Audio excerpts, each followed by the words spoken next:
Hello! Today I'm going to be doing a review for a book that I read, A Sword of Bronze and Ashes by Anna Smith Spark. This was a book, I don't even remember where I heard about it, probably on someone's anticipated releases. This is a book published in 2023. I'd never seen anyone pick it up, and I found it at Powell's and decided to read it. This was a really great read. I didn't really know what to expect. I've never read from this author before. I have 3 other ones of her books. 2 of them are part of a trilogy she wrote, and one is another standalone. This is a standalone fantasy.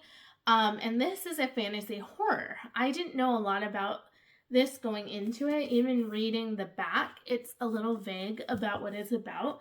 So I'm going to give you a little summary, but I don't want to tell you too much, because part of what this book is discovering who the main character is.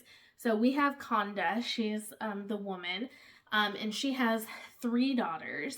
Sal, Callian, and then Morna is the young one on the cover. We start off with Conda realizing something on her farm is very, very wrong. We don't know what, but she clearly does. So she tells her family, we need to run and hide. And we find out that this great evil from her past is back to haunt her.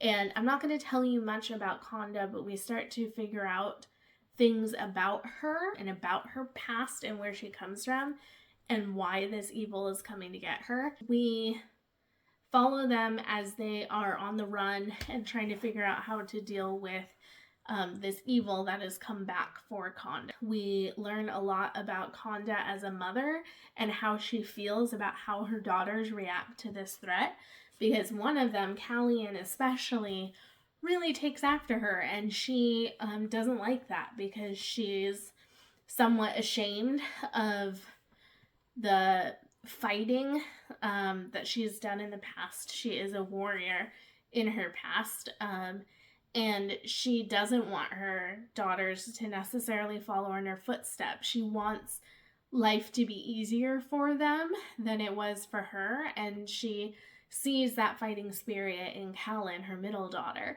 and she's worried about that.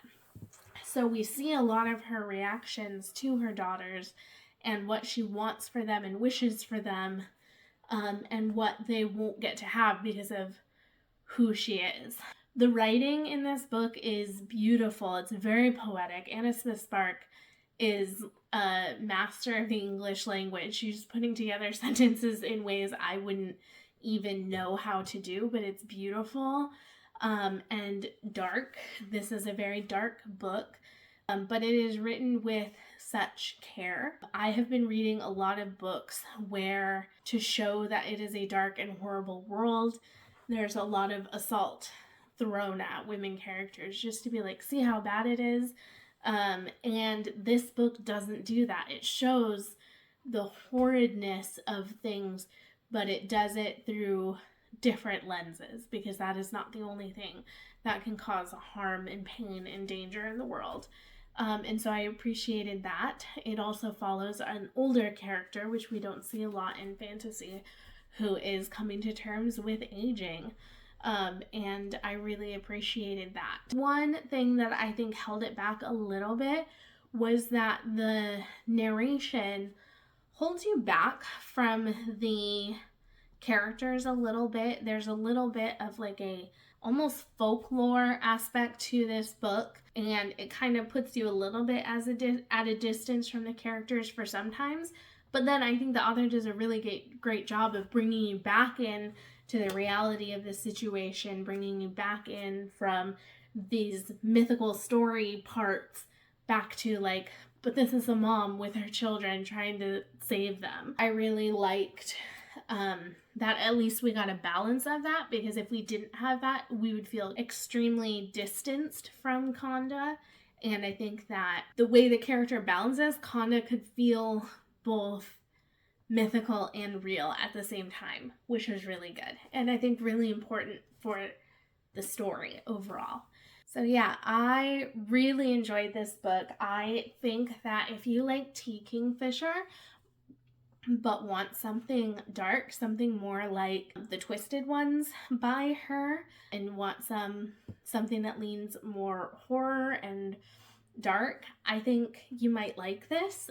T. Kingfisher is a great writer. I love her, and I know she's gotten really popular.